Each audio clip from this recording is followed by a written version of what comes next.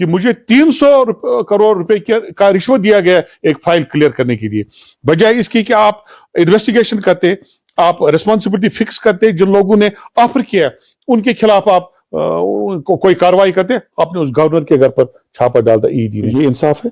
آپ مجھے بتائیے، آپ نے 2019 میں یہاں پر ملازمین کے لیے ایک ہیلتھ انشورنس پالیسی کی، اس میں آپ کو 6,000 روپے پھر ملازم سے لینا تھا، 1,500 روپے آپ نے ہر ملازم سے لیا، 4.5 لاکھ ملازمین کا ٹوٹل کرے۔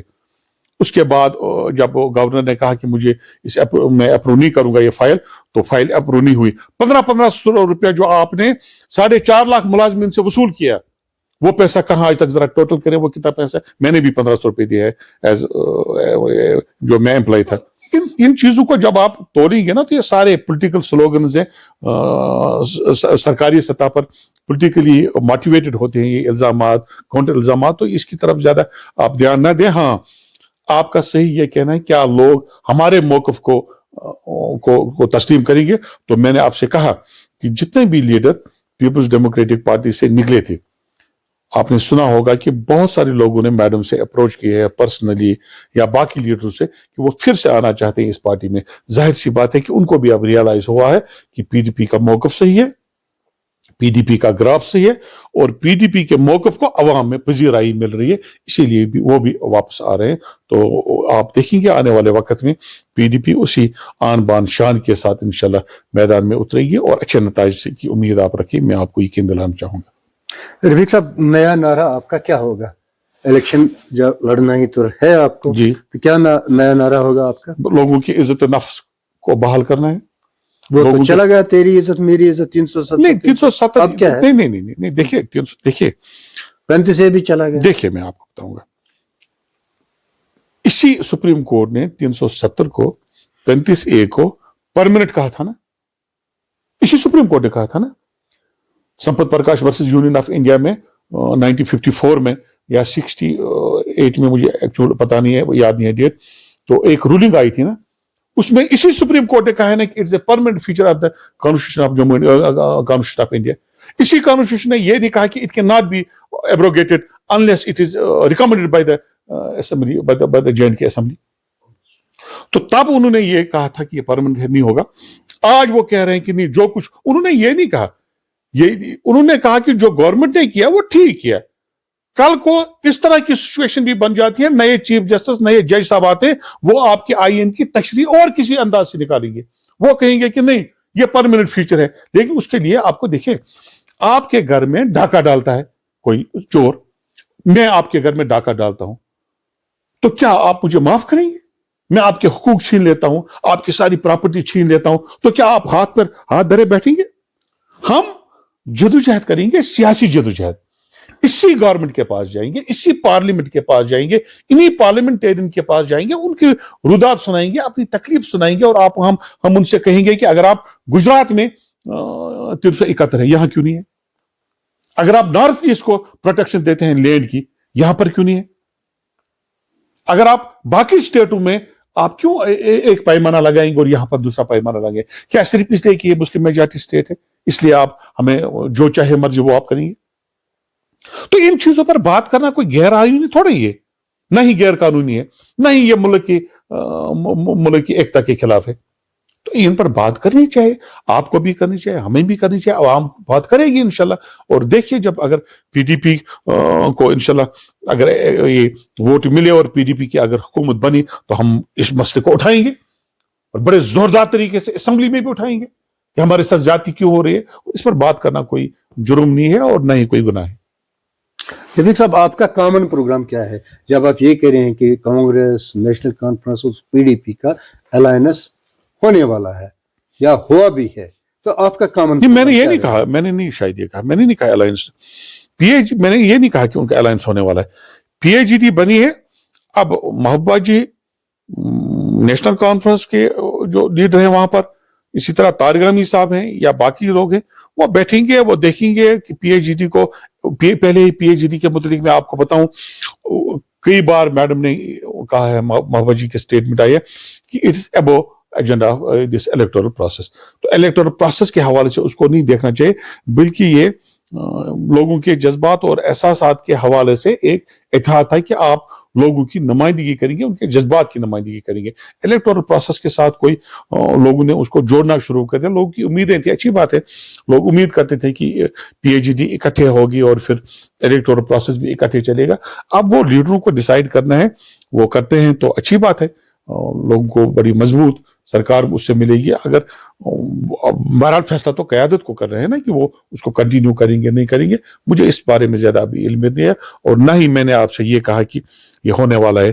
اب چلتا ہے، انڈیا الائنس کا بھی ہم حصہ ہیں، این سی بھی ہے، ہم بھی ہیں، دیکھتے ہیں وہاں پر بھی کس طرح کی اونٹ کس کروٹ بیٹھتا ہے.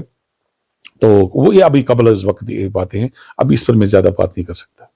آپ نے بھی انڈیا الائنس میں شرکت کی جی بالکل، اور کانگریس جی نے بھی بالکل، نیشنل کانفرنس. جی یہی میں کہہ رہا ہوں نا. اب دیکھیں، جب انڈیا الائنس بنا Congress P D P N C اس وقت انڈیا الائنس جو ہے اس کا حصہ ہے. تو ابھی اس میں ماڈل چیز طے نہیں ہوئی، ابھی اس میں مینڈیٹ پر بات نہیں ہوئی.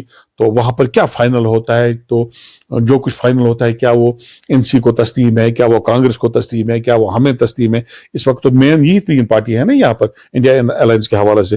تو اس پر میں نے کہا آپ سے کہ یہ قبل از وقت ہے، ابھی اس پر بات نہیں ہوئی ہے. تو ابھی ہم بھی آپ کے ساتھ زیادہ اس پر بات نہیں کر سکتے. کیا سارا کچھ بی جے پی کے خلاف ہو رہا ہے؟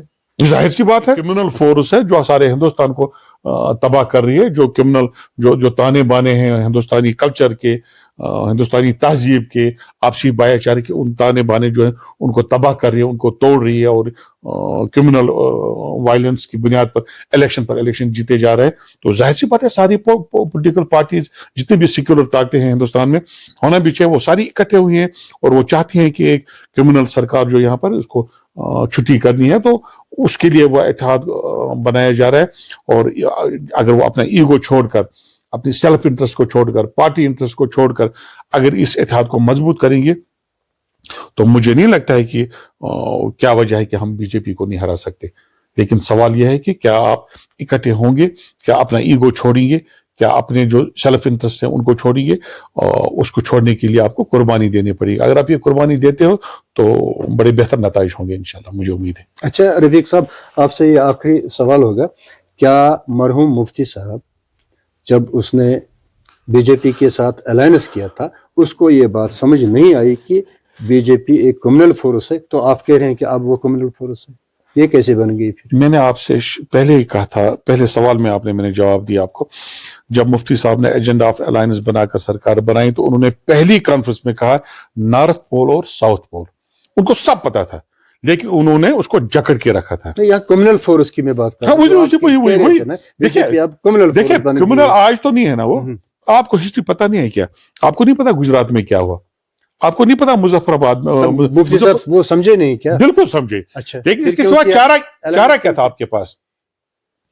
ایک مینڈیٹ آیا تھا دو ڈویژنوں سے. آپ کے پاس اور کیا چاہ رہا تھا؟ مجھے سمجھائے نا. اگر آپ میری جگہ ہوتے تو کیا کرتے، ان کی جگہ آپ ہوتے تو کیا کرتے. ایک مجبوری میں جموں کشمیر کو اکٹھے رکھنا، مضبوطی سے ایک سٹیٹ بنا کر رکھنا، یہ ایک سیاسی مجبوری بن گئی تھی جس کو آپ نے بہرحال کیا کہتے ہیں کڑوی گونٹ تھی لیکن آپ کو پینی پڑی. تو اس کو مد نظر رکھتے ہوئے اتحاد بنا تھا.